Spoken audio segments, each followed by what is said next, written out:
You're looking at a face. Human eyes, human nose, human mouth. But as you might think, something is wrong. The face is looking at you, and it's smiling. It's not a person, it's a spider. A massive spider with a human face growing out of its body. 10 legs spread across a wooden floor. Teeth, too many teeth, arranged in rows inside that smile. And those eyes, those aware, intelligent eyes that seem to follow you. This is real. This drawing exists. It was created in 1881 by a French artist named Odilon Redon, and for over 140 years, people who see it feel the same immediate terror, the same wrongness. But here's what nobody tells you. The face is disturbing, yes. The smile is creepy, absolutely. But the real secret of this drawing, the detail that changes everything, isn't in the creature's face. It's in the floorboards underneath it, in the way the spider is standing, in what that position reveals about why this man created something so horrifying. By the end of this video, you'll understand that Redon didn't draw a monster. He drew himself. Let's break down exactly what makes this image so wrong. First, count the legs. 1, 2, 3, 10. Spiders have 8 legs. This thing has 10, and they're positioned all wrong, spread out like fingers pressing into the floor, holding weight that feels too heavy, too real. Now look at the face again. Those eyes aren't just drawn circles, they have depth. They look back at you. And above them, eyebrows, actual eyebrows that arch upward like the creature is pleased to see you. Then there's the mouth. Open it wider in your mind. See those rows of teeth. Too many, way too many, all arranged in a grin that looks happy but feels dangerous, like someone smiling at a funeral, like joy mixed with something terrible. Scientists have a name for this feeling, the uncanny valley.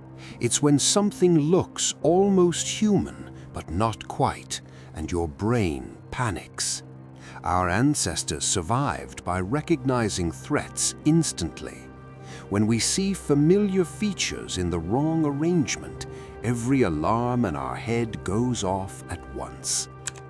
But Redon didn't create this by accident. He planned it. He knew that real fear doesn't come from obvious monsters. It comes from recognition, from seeing something human in a shape that shouldn't be human. The smiling spider isn't just scary because it's a mix of human and insect. It's scary because deep down we recognize it. We've all worn that exact smile. We've all felt like something human trapped in the wrong form, pretending everything is fine when it's not. So who creates something like this? What kind of person puts a human face on a spider? Odilon Redon was born in 1840 in Bordeaux, France, but he didn't grow up there. His parents, for reasons never explained, sent him away as a baby to live at a place called Père-les-Bades, an old estate surrounded by swamps and wild, abandoned gardens. He spent his childhood alone, wandering through overgrown plants and dead trees, watching insects build webs in forgotten corners, seeing nature take over everything. This is where his imagination was built, in shadows, in silence, in a world where spiders were his companions. When he finally came back to the city as a teenager, he couldn't fit in. The bright social world felt wrong to him. so he escaped into art, specifically into something he called les Noirs, the blacks. For almost 20 years, Redon worked only in charcoal and dark prints, creating strange, dreamlike images that looked like they came from nightmares. His fellow artists, the famous Impressionists, were painting sunlight, flowers, and dancing people. Redon was drawing floating heads, one-eyed monsters, and creatures that didn't exist. Critics didn't understand him. Some called him crazy, others called him a genius, but everyone agreed his work came from somewhere deep and personal, somewhere dark. Redon himself wrote, "My drawings inspire and are not to be defined. They place us in the realm of the undetermined." Translation: I'm not making monsters to scare you. I'm showing you what's already there, hiding in the space between what's real and what's not. But Redon wasn't just expressing his own fears. He was tapping into something bigger, the terror of his entire era. In the 1880s, science had just discovered something horrifying: germs. Tiny living things, so small you couldn't see them, that could kill you. Suddenly, the world was full of invisible enemies. Every handshake, every breath, every sip of water could contain death. People became obsessed with parasites, with infection, with things crawling inside them that they couldn't see. Medical books started showing detailed drawings of microbes, and people were shocked to see that under a microscope, these tiny killers looked like monsters. This was also the time of degeneration theory, the belief that humans were getting weaker, that modern life was turning us into something less than human. Scientists warned that disease and mental problems could be passed down through families, creating bloodlines of broken people. Redon read all of this. He studied scientific illustrations, and he understood something important. The scariest monster isn't the one you can see, it's the one you can't, the one already living inside you. The smiling spider captures this fear perfectly. It's natural but impossible, familiar but wrong. It exists in that space between what you can see and what you feel. But there's more. Something personal that Redon hid in this image. Something that connects the spider's strange smile to his own hidden pain. And it has everything to do with how the creature is standing. Look at the floorboards again. See how they're drawn carefully, straight lines going back, creating depth and space. Now look at where the spider's legs are touching.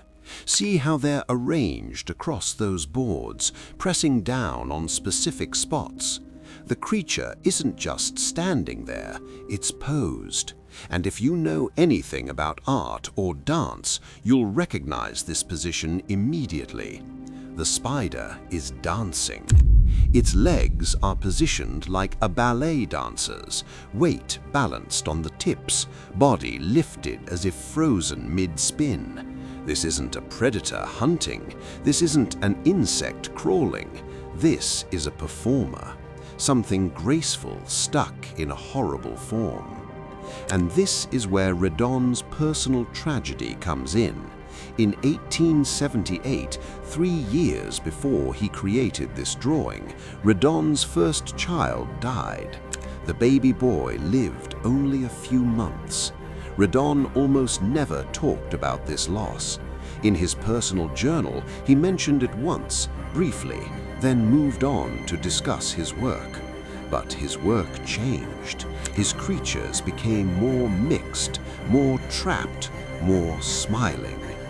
Art historians noticed a pattern in the dark works Redon created after his son died.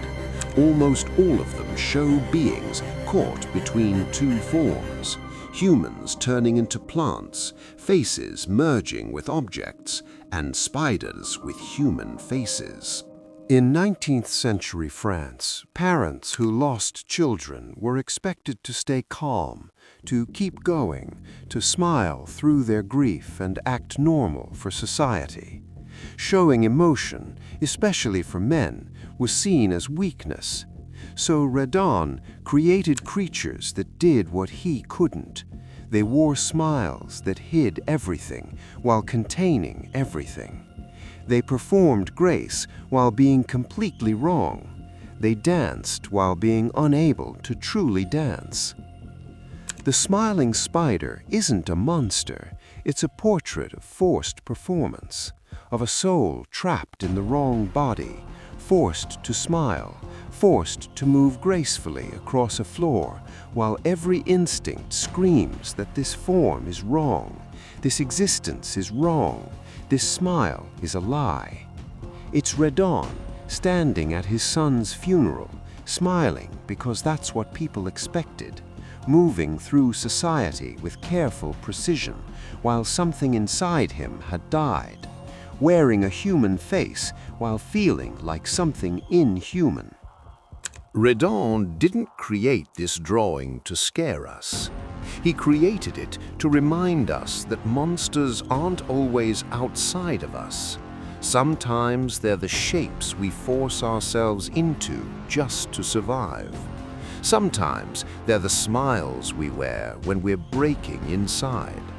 Sometimes they're the graceful movements we perform on the surface while chaos tears us apart underneath. So I'll leave you with this. Look at the smiling spider one more time and ask yourself, are you looking at a monster or are you looking at a mirror? If this video affected you, if a particular detail stuck with you, disturbed you, or made you see something in yourself, share it in the comments below. Let's talk about the creatures we've all become. And if you want to explore more art that reveals uncomfortable truths about being human, subscribe and hit that notification bell, because the shadows Redon explored are deeper than we think. Thank you for watching, and remember, some smiles are confessions.